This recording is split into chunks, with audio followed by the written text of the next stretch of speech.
menga britanskiy aksentni tushunish juda qiyin bo'lgan. Meni qulog'im o'rganganmi bilmayman, lekin menga unaqa qiyinchilik tug'dirmagan aksentlar. Raytingga kelsak, ko'p talabalar grammatika muammolariga yuz keladi. Men o'ylayman, agar odam o'zi o'qib bemalol tushuna olsa tekstni, vaqtni spetsialni taqsimlab qo'yish shart bo'lmaydi ularga. Agar ilojim bo'lganda, fokusimni ko'proq raytingga qaratgan bo'lardim. O'sha imtihon kunini yana cho'zishga harakat qiladi, ya'ni qo'rqadi. Grammatika bu juda katta rolni o'ynaydi raytingda. Raytingni ham qiyin usulda yozishga harakat qiladi-da, lekin umuman ma'noga ega emas esse yozib qo'yadi. Shaxsan meni fikrimcha, qo'rquvni hech qanaqasiga yenga olmaysiz. Hech qanaqa narsa sizga yordam bera olmaydi bu qo'rquvni yengishga. Umuman xohlamay o'sha narsani qilsa, конечно, unga erishishi ancha qiyin bo'ladi. Assalomu alaykum, siz bilan IELTS Success Story. Bugun IELTS imtihonida yuqori natija olgan talabalar bilan suhbatlashamiz. Ular qanday tayyorlandi, qanday qiyinchiliklarga duch keldi va eng muhimi, bu natija ularning hayotini qanday o'zgartirdi. Videoni oxirigacha tomosha qiling va IELTS tayyorgarlik bo'yicha eng foydali maslahatlarni o'tkazib yubormang. Keling, avval sizlar bilan tanishib olsak, o'zingiz haqida biroz gapirib bering. Assalomu alaykum. Mening to'liq ismim Yo'nto'la Arsbek. Men IELTS ko'rim 8, men Mr. O'zbekning o'quvchisiman. Listening va ratingdan 9, speakingdan esa 7, ratingdan esa 6 olganman. Endi esa sizga o'tamiz. Assalomu alaykum, meni ismim Erkinova Zarina va IELTS dan 8 ballni qo'lga kiritdim. Listening readingdan 9, writing 7 va speaking 6,5. Sizlarni bu yutuq bilan tabriklayman. Endi esa savollarimizga o'tamiz. Natijani ko'rganingizda o'zingizni qanday his qildingiz? Avvalambor juda xursand edim va bir vaqtning o'zida juda qo'rqandim. Chunki men bilgandim, speaking va writingdan juda yomon qilganimni.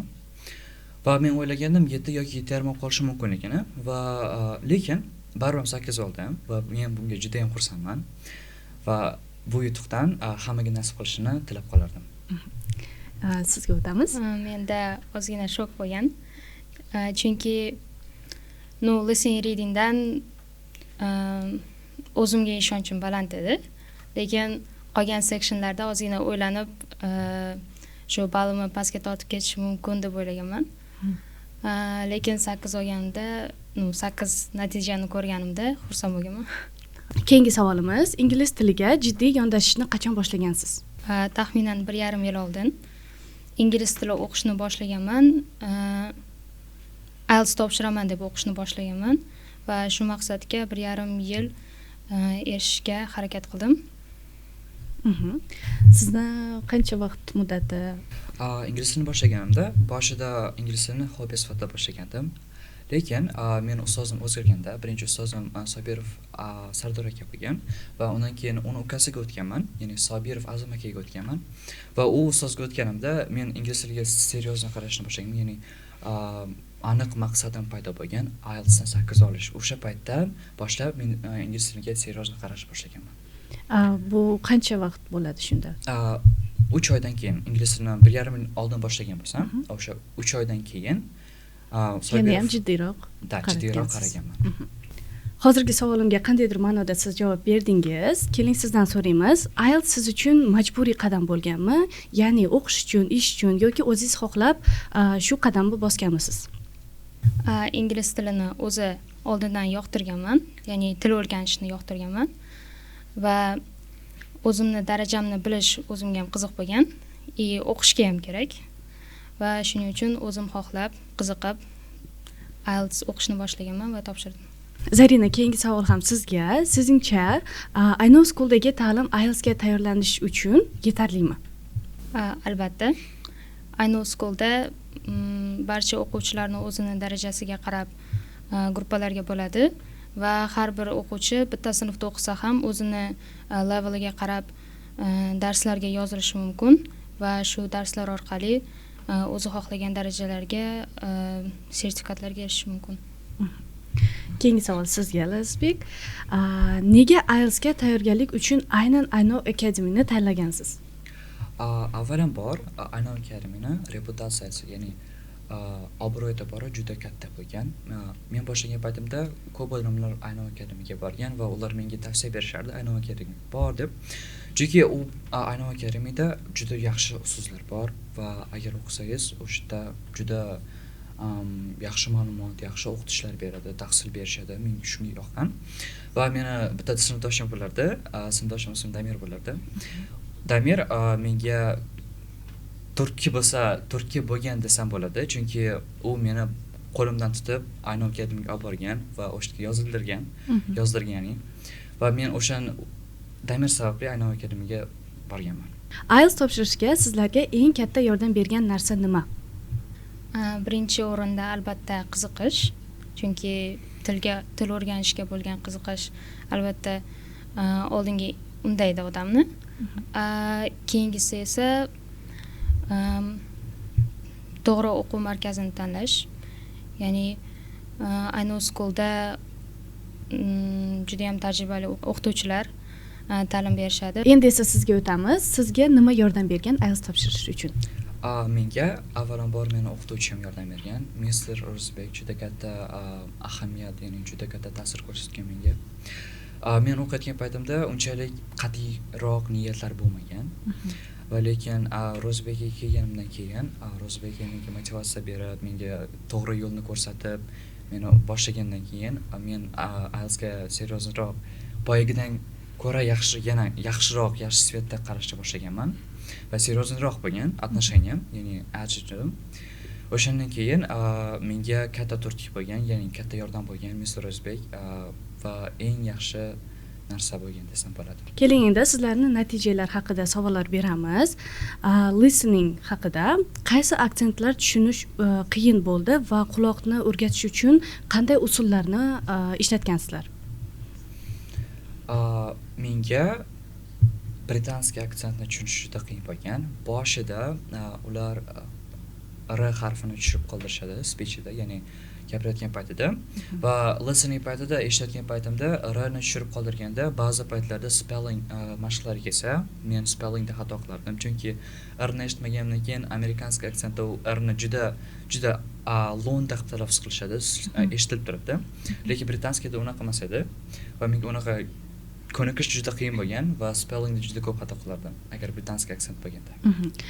Quloqni o'rgatish uchun qanday usul ishlatdingiz buni yengib o'tish uchun? Ko'proq britanskiy podkastlar yoki videolarni ko'rardim. Menda serial bor edi, Game of Thrones. Bu britanskiy aksent desak bo'ladi. Ko'p aktyorlar britanskiy aksentda gapiradi va ularni Game of Thrones'ni ko'rsangiz, menimcha britanskiy aksentga ko'nikasiz. Sizda qanday qiyinchiliklar uchradi? Aksentlar bo'yicha unaqa qiyinchilik bo'lmagan. Chunki maktabda bizda ko'pincha o'rgatsa British English o'rgatadi va kichkinaligimdan Harry Potter filmini juda ham yoqtirganman va British movie bo'lgani uchun British accent ko'pchilik uchun qiyin bo'ladi, lekin meni qulog'im o'rganganmi bilmayman, lekin menga unaqa qiyinchilik tug'dirmagan aksentlar. Endi esa reading haqida so'ramoqchiman. Readingni tez va samarali o'qish qanchalik muhim? Qaysidir ma'noda qisman muhim. Chunki IELTS testida reading sectionga 1 soat vaqt beriladi va shu 1 soat vaqt ichida 40 ta savolga to'liq javob berishga ulgurish kerak va har bitta passagega alohida yetarlicha vaqt ajratish muhim. Lekin meni o'zimni fikrimga keladigan bo'lsak, men o'ylayman, agar odam o'zi o'qib bemalol tushuna olsa tekstni, ko'pincha ularga nima deydi, vaqtni spetsialni taqsimlab qo'yish shart bo'lmaydi ularga, chunki tushunadi, yechadi va o'zini tezligi bo'yicha o'sha testni yechib tugatadi. Vaqt orqasidan ko'p stressga ham tushmaydi. Endi esa writing sectionga o'tamiz. Talabalar eng ko'p qanday xatolar qiladi aynan shu writing sectionda? Writing kelsak, ko'p talabalar grammatika muammolariga yuz keladi. Masalan, ko'p talabalar ingliz tilini journeyni boshlaganida grammatik temalarga tushunmaydi, ya'ni mavzularga tushunmaydi. Keyin ular muammolarni hal qilmaydi, ustozlardan o'sha grammatika haqida so'ramaydi yoki qanaqadir boshqa sourcelardan informatsiya qidirmaydi va o'sha muammo qolib ketaveradi va ular tobora o'sganda, ASLga chiqqanda, writing kelganda vaqt ular qiynalishda boshlaydi. Ular oddiy narsalarda xato qilishda boshlaydi va ko'p xatolar grammatikaga to'g'ri keladi. Va mening fikrimcha, grammatika bu juda katta rolni o'ynaydi writingda va agar oson narsalarda talaba xato qilib tursa, bu writing skorni juda pastga olib tushib boradi deb o'ylayman. Sizni fikringizni bilsak? Men o'ylayman, ko'pchilik writing boshlaganda juda ham qiyin deb o'ylaydi.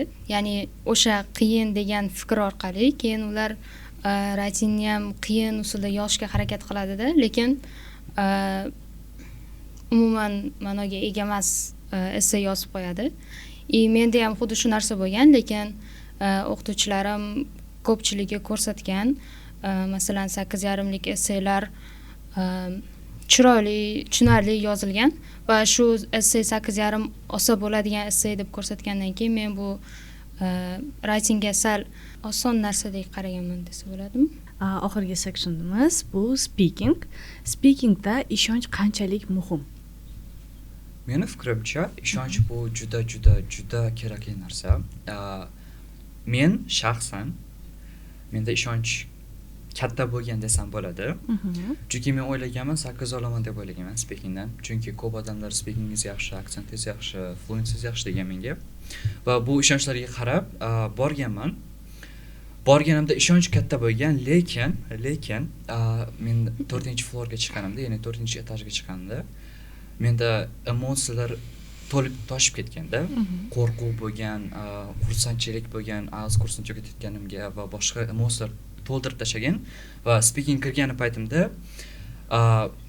xohlagan narsamni chiqarib bera olmaganman. Chunki emotsiyalar to'lib ketgan, meni boshim o'sha emotsiyalarga fokus bo'lganda, javobiga nima deyotganimga e'tibor bermagan. Lekin juda kerakli narsa bu ishonch speakingga.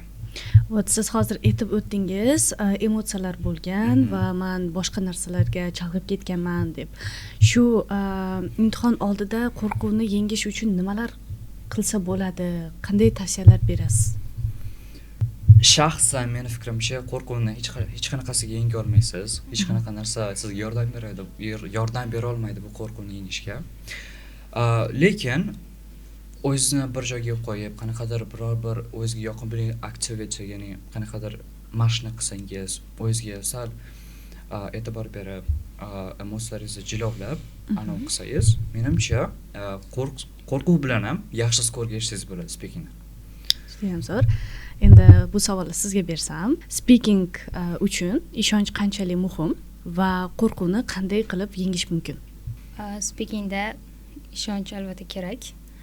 Chunki ko'pincha o'sha imtihonga borganda ko'pchilik o'quvchilar o'ziga bo'lmagan ishonchda, qo'rquvdan ko'p rassiratsiya qiladida, butun anaqasi nima deydi, bor bilimini chiqarib bera olmay past balo olib qo'yadi.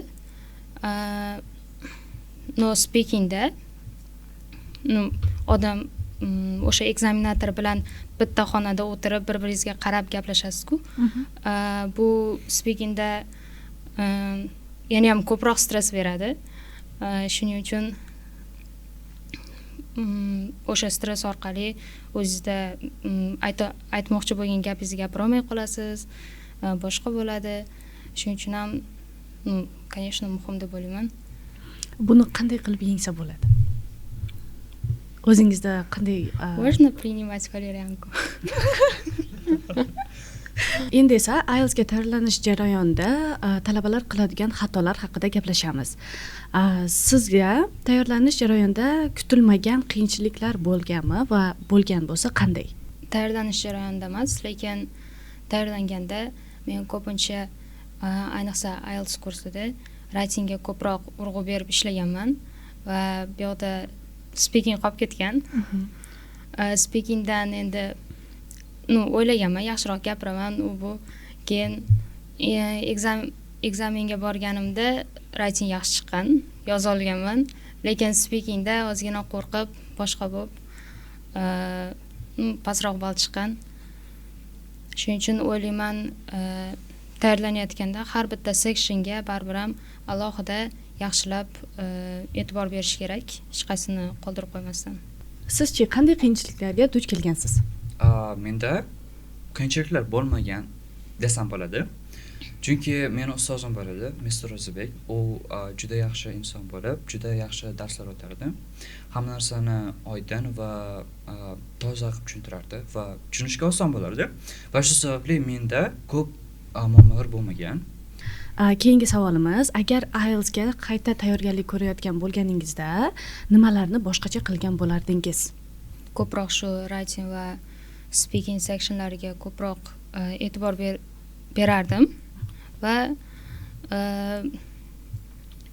o'qituvchilikni ham try qilib ko'rmoqchiman. Chunki o'zingizda bor bilimni boshqaga tushuntirib bersangiz, o'sha bilim yana ham ko'proq mustahkamlanadi va o'quvchilar bilan gaplashganingizda, ya'ni gaplashishni o'rgatsangiz ham, yozishni o'rgatsangiz ham qanaqadir o'sha skilllaringiz oshadi. Chem faqat o'zingiz o'qigandan boshqaga bersangiz ham ancha effektivni bo'ladi. Endi esa siz javobingizni olamiz. Agar ilojim bo'lganda, fokusimni ko'proq writingga qaratgan bo'lardim. Bilasiz, writingdan old olganman va bu menga qoniqtirmagan desam bo'ladi. Chunki men ishonchli writingga ishonchim katta bo'lgan. Lekin olti chiqib kelgan. Agar iloji bo'lganda fokusimni ko'proq writingga qaratib, ko'proq essaylar yozardim va strukturalarni analiz qilardim writingni. Endi esa sizlardan maslahat olamiz. 8 olishni xohlovchilar uchun eng yaxshi 3 ta maslahat bering. Eng birinchi maslahatim o'zini bir joyga qo'yib ekzamenga kirish deb bo'lardi. Chunki men o'zim shaxsan ekzamenga kirib, writingda nasab qilib chiqqanman. Vaqt yetmagan, writingda tasklarni yozishga ulgurmaganman, examdagi pressure bo'lganman, pressure tagida bo'lganman va shu sababli skorim yaxshi chiqmagan desam bo'ladi. Ikkinchi maslahatim bu feedback olish. Feedback juda ham muhim deb o'ylayman, chunki o'zizni muammolaringiz yoki o'zizni xatolaringiz sizni ko'zingizga ko'rinmaydi va agar siz boshqa o'zizni writingingizni, speakingingizni yoki boshqa narsalaringizni ko'rsatib, boshqa odamlardan maslahat yoki feedback olib ko'rsangiz, bu o'zizni xatolaringiz ustida ishlasangiz, bu juda ham katta improvementni cause qiladi deb o'ylayman. Sabab bo'ladi deb o'ylayman shunga.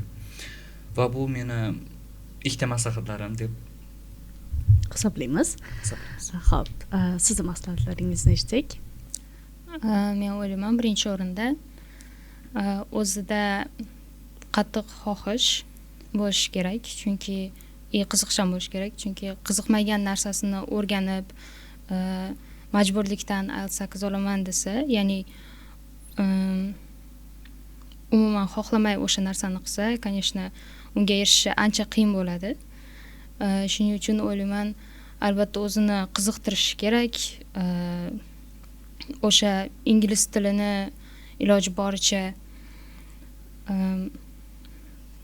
har xil, aytaylik, kino ko'rsak qiziqamiz, kitob o'qisak qiziqamiz. Shu orqali qiziqtirib, o'zini qiziqishini oshirish kerak.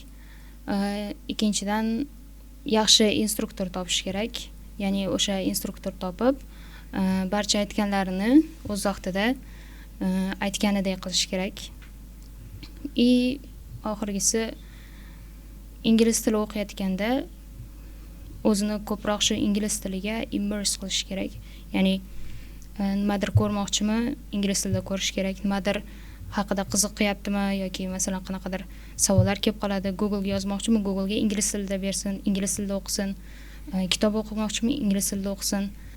O'qituvchilar ko'pchiligi maslahat beradi. Diary tutib, o'sha har bitta kunni ingliz tilida yozsin, o'rtoqlar bilan ingliz tilida gaplashsin. Shu bilan o'zini ingliz tili darajasini har kuni постепенно oshirib boradi. Rahmat. Mana sizlar IELTS'ni qo'lga kiritdingizlar. Endi kelajakda bu natijani qanday qilib ishlatmoqchisizlar? Men 11-sinfman, bu yil tugataman.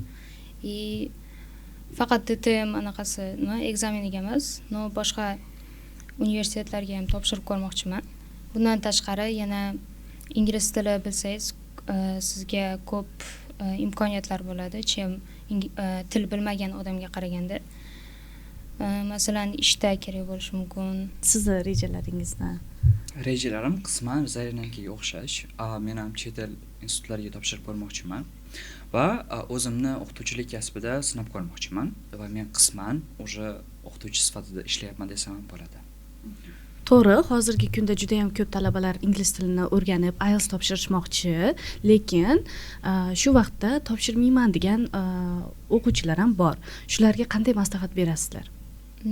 Ko'pchilik o'quvchilar aynan IELTS leveliga kelganda imtihon kuni yaqinlashgan sari o'sha imtihon kunini yana cho'zishga harakat qiladi, ya'ni qo'rqadi.